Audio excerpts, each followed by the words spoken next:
I started off the top there by talking about the World Bank, and sometimes you wonder how low the ultra-rich would stoop to grab a few more dollars, don't you? Sometimes when you're clipping your nails or scrubbing Worcestershire sauce out of your dominatrix leather or whatever, I don't claim to know your life, all right? But you have those moments when you wonder how low will the rich stoop to get just a little richer? Is there a too far? Does the limbo pole ever get close enough to the ground, to that point, you know, that point where their nuts are too high and their head is too low? You know, and even the sociopathic multi-millionaires say, no more, no more. My nuts are too high and my head is too low. Does that moment ever happen?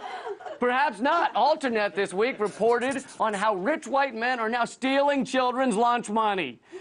You see, there have been numerous cuts to Head Start and Supplemental Nutrition Assistance Program, and without those programs, children literally lose their opportunity for eating lunch. Those cuts are because of a decrease in tax revenue. Where is that revenue going? Into the pockets of the anal fungus captains at the top, all right, who are rich white men finding ways to avoid taxes. Big-time accountants find loopholes that allow them to steal lunch money from children.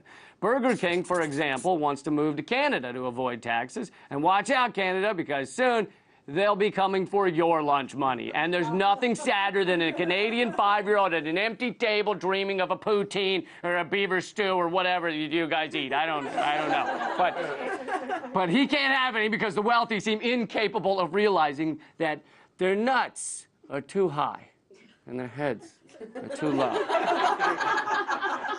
But you don't have to take my word for it. I'm sure Fox News has something to say on the hungry children across this country.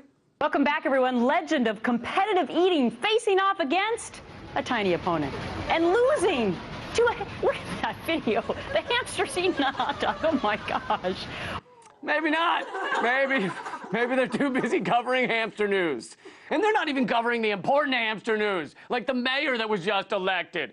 Come on, you mark my words. Mayor McHammy there is absolutely presidential rodential material. But this does fit with Fox's new motto, we report on hamster eating competitions, you decide.